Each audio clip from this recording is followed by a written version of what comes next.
Rifle club एक ऐसी movie है जो वाइल्ड वेस्ट स्टाइल की गन फाइट्स, थ्रिल और पारिवारिक ड्रामा का मेल प्रस्तुत करती है। लेकिन ये मूवी केवल गन फाइट तक सीमित नहीं है। इसमें ऐसे ट्विस्ट और टर्न हैं जो आपको अंत तक बांधे रखेंगे। अगर आप इस कहानी को पूरी तरह समझना चाहते हैं तो ये वीडियो आपके लिए है। मैं गारंटी देता हूँ कि इससे बेहतरीन एक्सप्लेनेशन आपको कहीं नहीं मिलेगा। तो दोस्तों नमस्कार, और मूवी एक्सप्लेनेशन चैनल में आपका फिर से स्वागत है। ये कहानी शुरू होती है बैंगलोर के एक डॉन दयानंद से, जो एक कुख्यात गन डीलर है। वो अपने छोटे बेटे बिच्छू का बर्थडे पार्टी होस्ट कर रहा है। इस पार्टी में मनोरंजन के लिए एक डांस ग्रुप भी बुलाया गया है। डांस ग्रुप की एक लड़की नादिया पर बिच्छू की नज़र पड़ती है और वो बैकस्टेज जाकर उससे बदतमीजी करने लगता है। नादिया का बॉयफ्रेंड अली ये देखकर गुस्से में आ जाता है और बिच्छू को खिड़की से बाहर धकेल देता है। बिच्छू सीधे डस्टबिन में गिरता है। ये घटना नादिया और अली को दहशत में डाल देती है और वे वहां से भाग निकलते हैं। दूसरी ओर डॉन दयानंद अपने घायल बेटे को डस्टबिन से निकालकर हॉस्पिटल ले जाता है। लेकिन इस हादसे ने एक नई दुश्मनी की नींव रख दी है।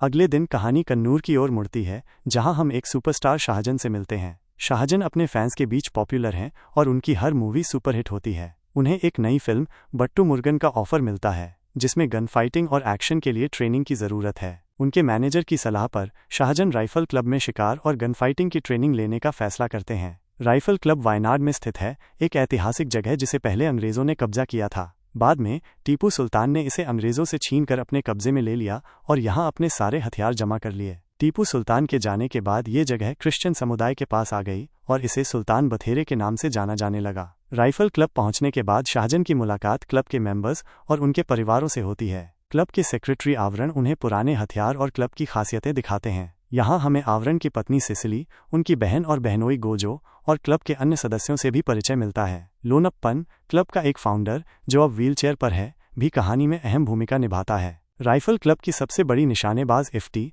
जो एक फाउंडर की बेटी है, शाहजन को गन चलाने की ट्रेनिंग देना शुरू करती है। इस बीच अली और नादिया, जो दयानंद से बचते हुए यहाँ आए हैं, अपनी पहचान छुपाने की कोशिश करते हैं। हालांकि दयानंद के बड़े बेटे भीरा को शक हो जाता है कि अली और नादिया राइफल क्लब में छिपे हुए हैं। वह अपने पिता को खबर देता है। दयानंद, जो अब बदले की आग में जल रहा है, अपने आदमियों के साथ क्लब पर हमला करने का फैसला करता है। राइफल क्लब के शांतिपूर्ण माहौल में अब हलचल शुरू हो जाती है।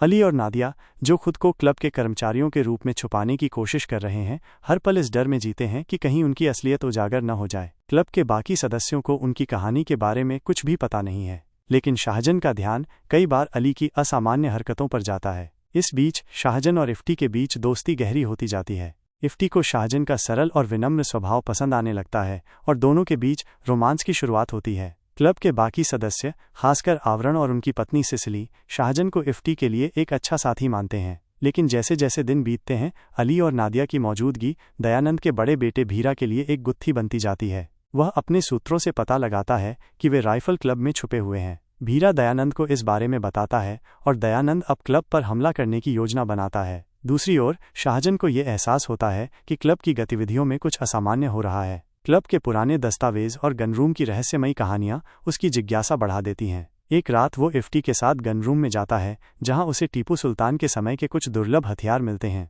इफ्ती उसे बताती है कि ये गनरूम क्लब की सबसे बड़ी धरोहर है और इसकी सुरक्षा के लिए क्लब के सदस्य अपनी जान तक दे सकते हैं। इसी बीच दयानंद अपने आदमियों के साथ क्लब पर हमला करने की योजना को अंजाम देता है। रात के अंधेरे में वो और उसके आदमी क्लब की सीमा में घुसने की कोशिश करते हैं, लेकिन क्लब के चौकीदार और लोनप्पन, जो व्हीलचेयर पर होते हुए भी काफ़ी सतर्क हैं, उनकी उपस्थिति को भांप लेते हैं। लोनप्पन क्लब के बाकी सदस्यों को अलर्ट करता है। अब क्लब के सदस्य, जो पहले सिर्फ एक शौक के लिए गन चलाते थे, अपने अस्तित्व की रक्षा के लिए एकजुट हो जाते हैं। इफ्ती, जो क्लब की सबसे कुशल निशानेबाज हैं, शाहजन को गन चलाने की तकनीक सिखाती है ताकि वो भी इस लड़ाई में हिस्सा ले सकें। दयानंद के आदमियों की पहली टुकड़ी क्लब की बाहरी सीमा में घुसती है। अली और नादिया, जो अभी भी अपनी पहचान छुपाने की कोशिश कर रहे हैं, इस लड़ाई में फंस जाते हैं। अली का गुस्सा और डर एक तरफ है, लेकिन जब वो नादिया को सुरक्षित रखने के लिए गन उठाता है तो वो क्लब के बाकी सदस्यों का ध्यान खींचता है। शाहजन, इफ्ती और बाकी क्लब के सदस्य इस लड़ाई में दयानंद के आदमियों को रोकने के लिए अपनी पूरी ताकत लगाते हैं। इस दौरान शाहजन का हीरोइज्म सामने आता है और वो खुद को सिर्फ एक फिल्म स्टार से ज्यादा साबित करता है। भीरा डॉन दयानंद को राइफल क्लब में अली और नादिया की उपस्थिति के बारे में जानकारी देता है।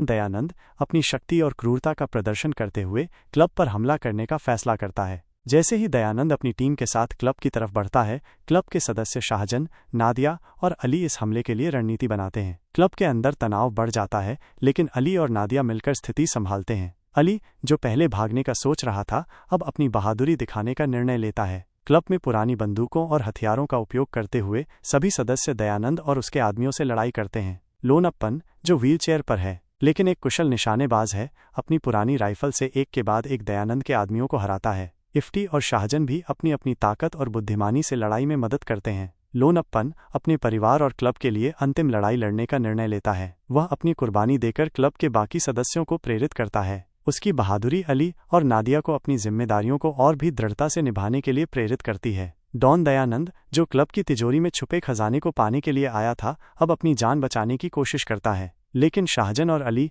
मिलकर उसका सामना करते हैं। फिल्म के क्लाइमेक्स में दयानंद और शाहजन के बीच अंतिम संघर्ष होता है। यह मुठभेड़ दर्शकों को सांसें रोक देने वाले रोमांच से भर देती है। शाहजन अपनी बुद्धिमानी और साहस का प्रदर्शन करते हुए दयानंद को हराने में सफल होता है। दयानंद की गिरफ्तारी के बाद क्लब के सभी सदस्य राहत की सांस लेते हैं। अली और नादिया अपने नए जीवन की शुरुआत करते हैं और क्लब की परंपरा को आगे बढ़ाने का निर्णय लिया जाता है। शाहजन, जो अपनी फिल्म के लिए तैयारी कर रहा था, क्लब के सभी सदस्यों को एक साथ देखकर भावुक हो जाता है। क्लब में जश्न मनाया जाता है और फिल्म यहीं समाप्त हो जाती है। मूवी के पोस्ट क्रिकेट सीन में लोनप्पन सबसे बची हुई गोलियां रखवा आता है और एग्जैक्टली 6 गोलियां बची होती हैं। फिर सभी एक साथ पोस्ट देते हैं। तो ये सब हुआ पूरी मूवी में। तो क्या आपको लगता है इसका नेक्स्ट पार्ट आएगा? अगर मैं अपनी राय दूं तो मुझे लगता है कि इसका नेक्स्ट पार्ट जरूर आएगा। इसके 2 कारण हैं। पहला, डॉन को इतनी आसानी से मार दिया गया और उसका बैकअप कहाँ है? वो तो आया ही नहीं।